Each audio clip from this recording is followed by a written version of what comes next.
One of the most powerful yet difficult to use functions of One Stop Portal would be payroll tracking. That's why for this I'm going to make a video tutorial where I'm going to show you this pay scale here that I just made up. It's a pretend company's pay scale, and we're going to make this into a real pay scale that the One Stop Portal would use to pay somebody. And the way I always do this is I start at the very top. So with this particular one, we've got for landline systems, two-way and non-two-way voice, we got for cellular systems, and we got for automation systems, meaning like, say, Alarm.com Home Center or Interactive Gold, for example. So the highest amount that somebody can get paid out on is $725, as you can see right there. Also, that's assuming that they're charging $64.99, assuming that they have ACH, that it's not commercial but residential, and assuming that the credit score is above 750, and that the contract length is 60, not 48 or 36. So let's go in and let's create our very first pay scale using those variables. When I click Add New to create a new pay scale, I'm going to have to select the pay range. Oh, I don't have any yet, so let's add a new one. So contract months low and high. For this one, I'm going to say 60 months. And 60 months as the high as well. RMR amount, if we go look at our thing here, it's saying from 64 all the way down to $69.99. So we're going to put those as the ranges. So $59.99 was the low, and $64.99 was the high. Discount per dollar. The way I would tell that is I'm going to look at the pay scale. Looks like if this comes from $64.99 down to $63.99, it's $25 less. This one's $25, $25, $25, and $25. So for this entire range, it goes $25 less per dollar less of RMR. So that's how we're going to set this up. $25 deduction per dollar, assuming $64.99, where that's the highest. Then our system can automatically do it. So let's click Save there. And I'm going to actually add another one for 36 month. Or actually, let's do it for 48 first. So for 48, let's do that. Now let's add one more for 36.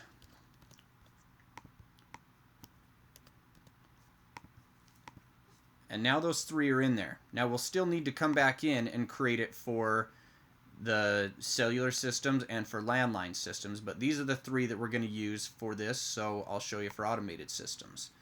Now, I'm going to hit next. Let's go through the wizard here. I'm going to start it today. Alright, this was assuming automation, so let's pick one of our ones here. Let's say Advanced Interactive plus Automation. Actually, I'm going to start at the highest one. I always like to start at the highest, most expensive plan.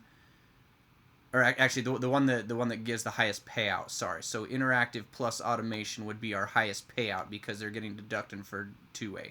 So here we go. We get to our one that gives us the highest payout. Next. Okay, let's get a funding source. For this particular one, we're going to use, say, time payment. Okay, we're going to use the highest one, which would be ACH. I'll create them for credit card and invoice later because those have a lower payout. So there we go. Let's hit next. And the lower credit score. As I'm looking at my credit scores here, I can see that the highest one, the low point would be 750, and the high point would be 900 because that's the highest you can go. So for my highest tier, I'm going to say 750. And the highest that it could be is 900. So that's making a range there for the credit score. I could also do it for a credit letter.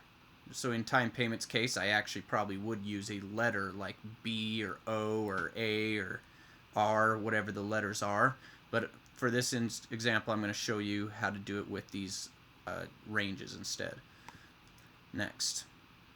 Okay, point value or dollar amount. How am I deducting the equipment? I give every piece of equipment a point value, so what I'm going to do is I'm going to say equipment allowance in points. Let's say that I allow, well, let's take a look and see how many. I allow 9 points, and then the panel equals 3 points. So that's just something I set when I put in the equipment. I assign a point value to each piece of equipment. But either way, my system now knows to allow 9 points. well, how much is the deduction per dollar over the threshold? Meaning, if I give away 10 points, how much does that cost? Let's say $30. I think I forgot to put that on the fake example, but that's okay. If they go under, I can give them some of it back. I can say if you go over 9, then it's going to cost you $30 per point. If you go under 9, it's only going to save you $15 per point. That way you're not making it so that reps are really incentivized to give no equipment to customers, essentially screwing over customers. So you can do it however you want, though. Activation charge. So let's look at the pay scale. In this example, it's $49.99 on better credits. On other ones, it's $99.99. Now, since this is the best credit, I can go ahead and put in $49.99 because this one was in the good credit tier. Gross payout after adjustments. So this is assuming the highest payment. Let's go look at that again. It was $725. So on 725, because we were assuming that it was not 2A. Here we go next, and now I can finish and put that pay scale in there. Now if I click load, you'll see that it comes right in there. Now from here it gets a little bit faster. I'm going to go ahead and I'm going to clone this one really quickly here. So that pops up another one exactly like it. It won't let me save until there's something different about it. So let's take, first of all, out of 750 to 900, let's change this from, well, let's go look and see. The other credit tier was 675 to 749. So let's go back here, 675 to 749. Perfect. Now, how much does that deduct us? That deducts $40. So when I take this, I saw this one was $725, so I'm going to deduct $40 off of $725, which is, I believe, $685. So now, assuming that I got everything exactly right, ACH, everything's the same, assuming that I charged the highest amount, then my payout would be $685 if I have that credit tier where, you know, this credit score was within that range. So when I hit update, now I have two variables in there. So let's do it again. Let's clone it for the next credit tier, which was 600 through 674. 600 through 674. 600 through 674. Or, yeah, 674. There we go. Now I can go ahead and update that one. I'm going to do it one more time with this. And this one was 500 through 599, I believe.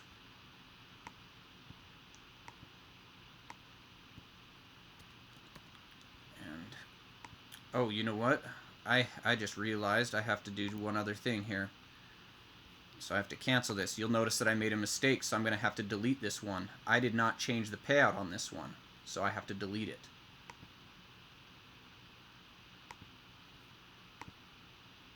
Okay, I'm going to go back and do it again.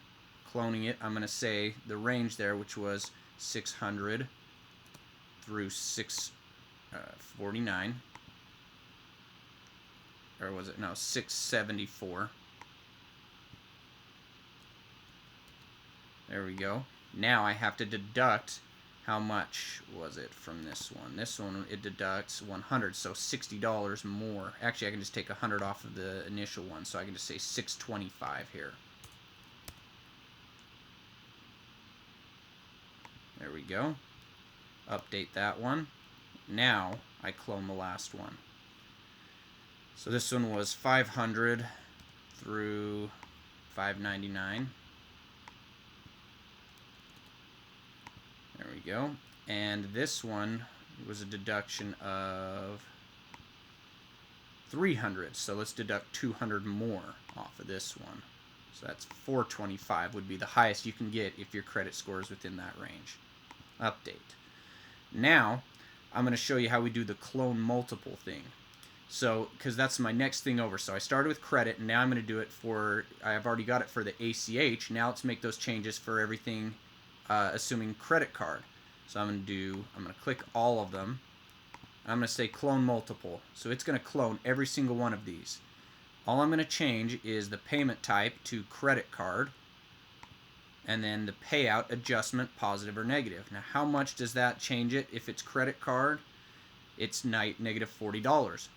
So when I come in here and I say negative $40, it's going to clone each one of those. So I don't change any of the other variables. I keep everything the same. And when I hit clone, there we go. We went from 4 to 8.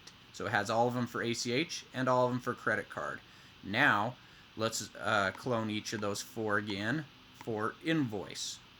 Clone multiple, and assuming instead of credit card, it's invoice, but how much are we deducting now? It's 80. So we change that. Instead of 40, we change it down to 80 for that. Clone, and there we went from 8 to 12. Perfect. Now, let's say I want to make the same change. Instead of ADC Interactive plus Automation, I want to do every single one of those with ADC Interactive plus Automation for two-way voice. So let's clone multiple here. Let's say no change to the credits, to the payment type, but the change that we're making is to the monitoring type. So instead of Interactive plus Automation, it was Interactive plus Automation two-way voice. Now, how much less does that make? So let's see, with two-way voice, it appears as though it's $100 less in every case here. That made it much easier for me. So long as this amount is the same less as each of these. Does that make sense? I hope that makes sense for you. See, this is 100 less than this. This is 100 less than this. If this was 50 less than this, but this was 100 less than this, then I would have to create separate things, and I can't do clone multiple. Thank goodness all of these are the same. So I'm going to say it just deducts $100 off of each pay scale if it's two-way voice. So minus 100 and clone. There we go. We went from 12 to 24. So now we're going faster and faster. So there we go. We've created all of the pay scale multiples for every situation, if it's time payment and if it's ADC Interactive, whether it's two-way voice or not two-way voice, no matter what the payment type is or the credit tier. Now, okay, the activation, I put $49.99 on each of these. I forgot. You're going to want to be more careful than I was, because this one right here on this particular pay scale can have just a $49.99. But these ones down through here, these were all supposed to be $99.99 activation. So be more careful. In my case, I would have to delete all 3 of these and rebuild those. So be careful. If you get it right the first time, then it takes only a minute, and now I've created it for all of the automation ones. Then I'm going to have to go back in and do add new again. And I'm going to have to go ahead and create the new ranges for cellular systems, and then go through all those steps, and then create them for landline systems and go through all those same steps. Now, it only took me about 15 minutes to do it, so assuming you do everything right, you could set up all your pay scales in a matter of an hour or two, yet still have the most versatile payroll tracking that you can think of. Now, one more thing I forgot to show you here. Let me go back to it. I forgot to show you that residential versus commercial.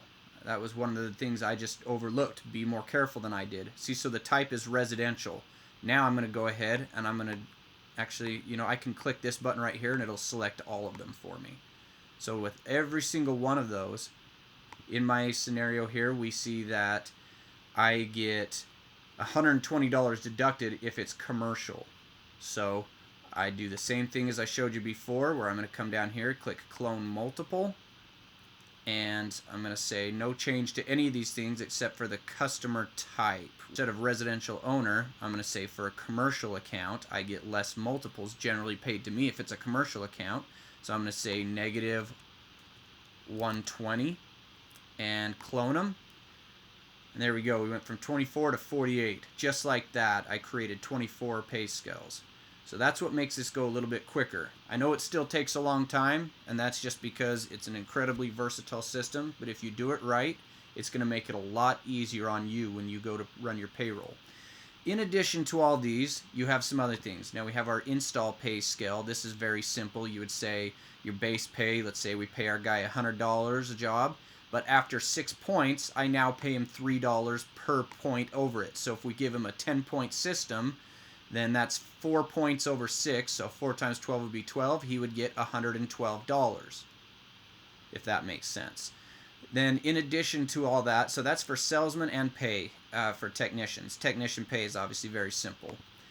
Then you can create a percentage of how much you're going to pay him. Actually, before you do that, you have to create a hold fund. So I'm going to come here and I'm going to say a rookie sales rep gets $200 amount taken off of the top for hold fund. Technicians get $15 taken off the top for hold fund. Or I could do a percentage. Like, for example, this second-year rep only has 8% taken off the top for hold fund, and the star technician gets $5 taken off the top. Then I assign each sales rep and each technician to one of these. Now, I can do both. I can say $200 plus 2%, so then it'll actually take both things off the top for hold fund. You can do whatever you want with that. You can do one, the other, or both. So I create a hold fund. Then I come here to the percentage, and I say, all right, my rookie guys, they're only going to get 90% of the whole pay. So after it runs pay scale, it's going to just pay that guy 90% of what the pay scale is that we defined. In addition to that, you got your second year guys. Those are the guys who they get 100% of the pay scale. This is just for this scenario. If you're a star guy, you're one of my guys that I trust, you do good jobs, you've been really good for me, I'm going to give you a 10% raise. And then you're going to set the dates by which it goes through it. Then when I go to the employee section of setup, I can actually assign my employee to a hold fund and to a pay scale percentage amount, and then it works and they can pay him. If you have any other questions or any concerns, send an email to info@onestopportal.com.